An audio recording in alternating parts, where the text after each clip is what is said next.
It's time for the one and the only show. It's the Luke Howard Show, and guess what? It's recorded, so please welcome Luke Howard.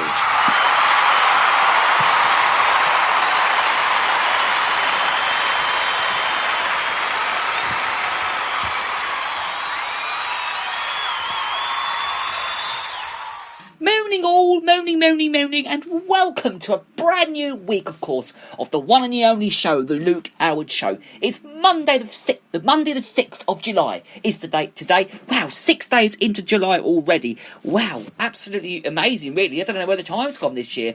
I think it's gone really, really fast, of course. But I hope everyone's well, and I hope you've all had a lovely weekend. I'm back, bright and breezy, of course. I hope everyone's had a lovely weekend and enjoyed themselves. We've got lots to look forward to today.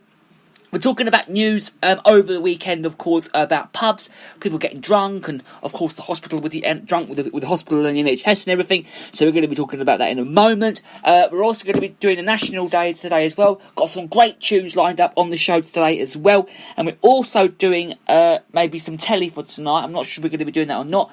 To this week, but we'll soon find out because there's not very much on the telly this week, to be honest with you. But if there is, we could always let you know. We could always look it up, and we'll keep you updated about that as well. Great way to start your day. To get in touch with us today, 07593 847 105 is the number to text or call.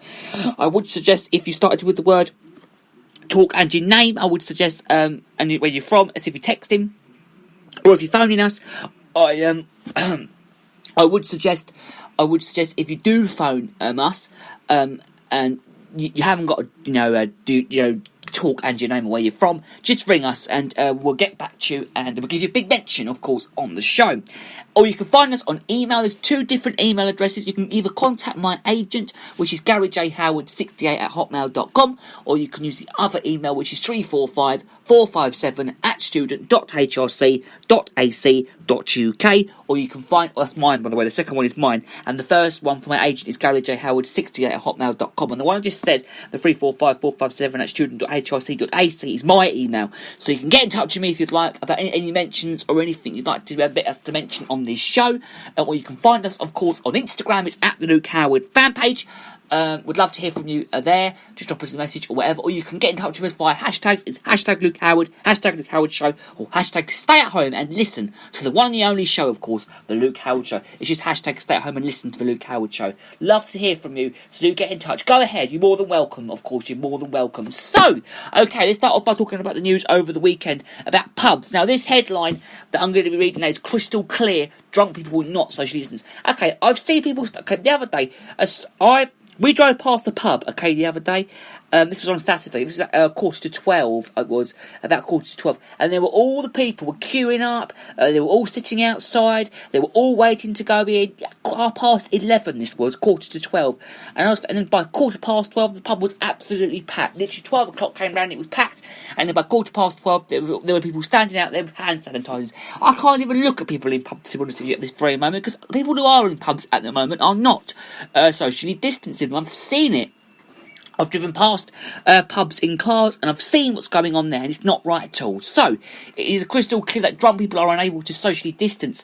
Now, the chair of the Police Federation said that as pubs reopened on Saturday, which is over the weekend. Now, ministers had urged caution ahead of hospitality values reopening in England after 3 months, of course, of lockdown.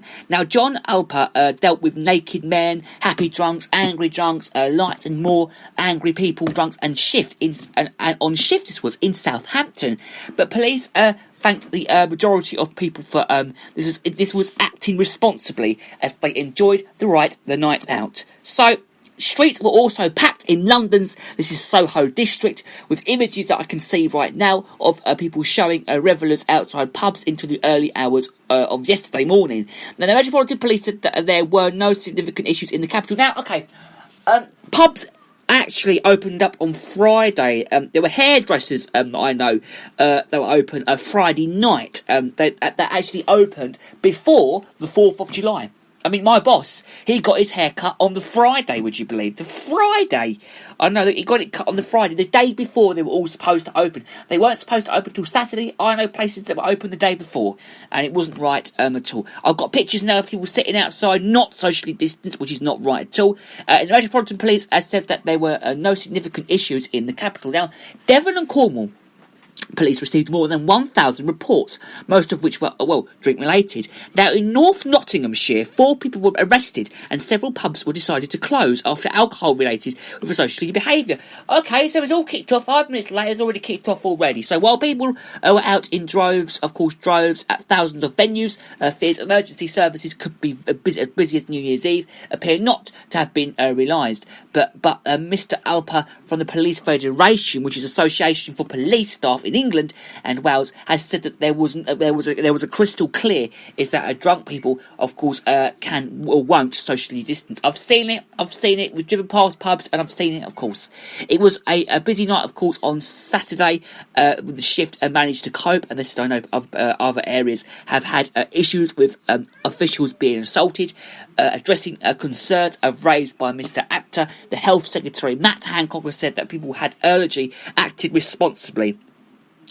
Saying that the vast majority of people are, I think, he said, doing the right thing. He told Sky News' Sophie Ridge that overall I am pleased that what happened the other day, it was really good to see people out and about, which is true, which is nice, but they've just got to learn what's good and what's bad and what's right and what's wrong sort of thing, really, and very targetedly socially distancing. Now, Sir Simon Stevens, which is the NHS England Chief Executive, has told the BBC's Andrew Marr show yesterday, over the weekend, that presently we did not see last night the kind of scenes that people feared there might have been.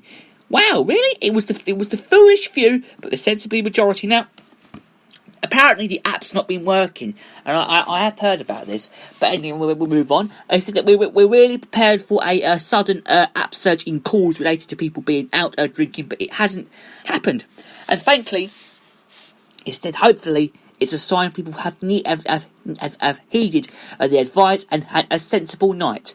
Now, people in England are still urged to stay 2 metres apart, of course, but they were actually talking about lowering it to a 1 metre, of course. But the new 1 metre plus guidelines means that they can get closer if they use mitigation measures such as face coverings and not sitting face to face. Now, Boris Johnson and government experts had urged people to stick to the rules to avoid creating a second wave of coronavirus, with Chief Medical Officer for England, Chris Whitty, this is, as we have mentioned him on the show before, saying easing lockdown is not risk-free. Now, the latest figures released yet on Saturday showed that further 67 people had died in the UK after testing positive of coronavirus, bringing the death toll now to 44,198. So Dr. Chris Smith, a virologist from the University of Cambridge, said that the majority of people are responsible, but urged caution and citing cities such as Leicester, of course, and Melbourne, which is in Australia, but Leicester in the UK and Melbourne in Australia, which have imposed localist lockdowns. He said, I would remind people that I have a look at what's going around the world, but Dr. Smith has told this to BBC Breakfast, and he also said that we could easily launch back in the wrong dictation of if we don't remain vibrant, because this thing has not gone away. We've still got a lot of circulation of this virus in the country, and it's just a lot lower than what we started with. In Leicester, streets were allegedly deserted as pubs and other venues remained closed, of course, after the city became the first to be subject to local lockdown on Monday last week. A spike in COVID-19 crisis, of course it was.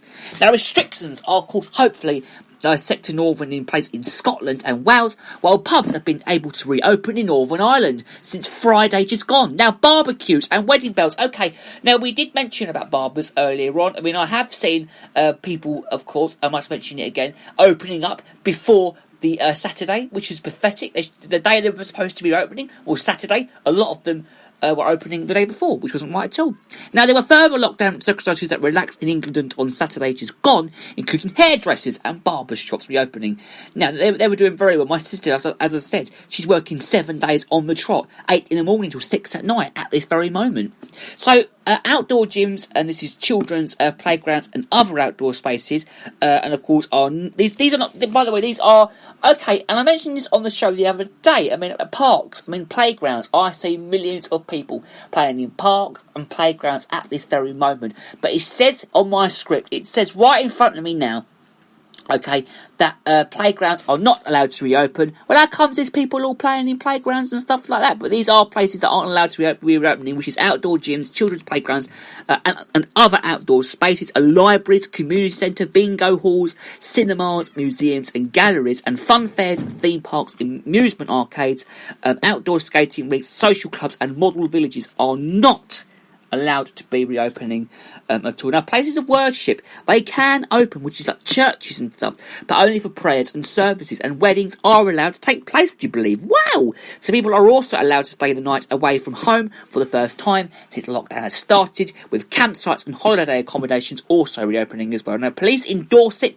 Devon and Cornwall have reported gridlock on this roads on Saturday just gone, including a high volume of caravan owners heading to the coast. Now, 2 households can also meet indoors or outside now, including for overnight stays, although they have to maintain social distancing. Now, meanwhile, new quarantine explanations will allow major supporting events as well as TV and film productions can go ahead this summer. Now, England, okay, how many people? So 6 from different households, no limit if from 2 households. Scotland is up to 8 from 3 households, and Wales, any number from 2 households, and Northern Ireland, it's up to 30 outdoors. Now, in England, here, it's social distance, of course, 1 metre in place. Scotland, it's 2 metres apart from letting some premiers from the 10th of July. It's 2 metres in Wales and 1 metre in Northern Ireland. So indoors, okay? In England, it's 2 households. Scotland, it's 3 households. From the 10th of July, which is next Friday, and 2 households in Wales can from 1 extended household from the 6th, and then up to 6 people in Northern Ireland. And of course, anywhere, like outdoors, in England, anywhere in Scotland, it's anywhere from the 6th of July in Wales, and anywhere from now in Northern Ireland as well. Okay, so we will leave that story there, and we'll talk about one more story, okay, because social care has reformed and needed within a year. Okay, let's talk about this then, because plans is to currently fund the social care sector, which need to be in place within a year, and the head of NHS England has said this in this video that I'm going to play, which is on the Andrew Marr show yesterday, so we can listen to this video right now. Here he is. A point to go forward on here is that what this has clearly done is shine a very harsh spotlight on what is happening in the resilience and support available in social care. And if any good is to come from this, in my opinion, we must use this as a moment to resolve once and for all to actually properly resource and reform the way in which social care works in this country. Today is the 72nd anniversary of the NHS. It's also the 72nd anniversary of the National Assistance Act, which kicked off social care provision. The reality, however, is that after at least 2 decades of talking about it, we do not have a fair and properly resourced adult social care system with a proper set of workforce supports. If you've got a situation where a quarter of your social care staff are on 0 hours contracts, where you've got 1/3 churn in employment each year, that is not the preconditions for being able to provide high quality care for our older people. And so I think at this moment, if nothing else, as we look back at Beveridge and think about the 5 giants, if Beveridge were writing this report today, he would talk about a 6th, which is healthy ageing, dignity in old age. And I would hope that by the time we are sitting down this time next year, on the 73rd birthday of the NHS, we have actually, as a country, been able to decisively answer the question, how are we going to fund and provide high-quality social care for my parents' generation? We've been talking about this subject for a long time. I've had previous conversations with you about this. I ask politicians about it all the time, and you're right, they talk and they talk and they talk, and so far nothing has happened, partly because it's a very expensive and politically controversial thing to do. But you believe that this must be fixed within a year? I do, because if you take back the history coming out of the Second World War, the country at that point was austerity. We had rationing of bread and potatoes. There was great uncertainty about what our post-war reconstruction would look like. The founders of the NHS did not use that as a moment to hesitate. They said, let one of the legacies of the war be the creation of the NHS. That's the same legacy we need for long-term care support in social care coming out of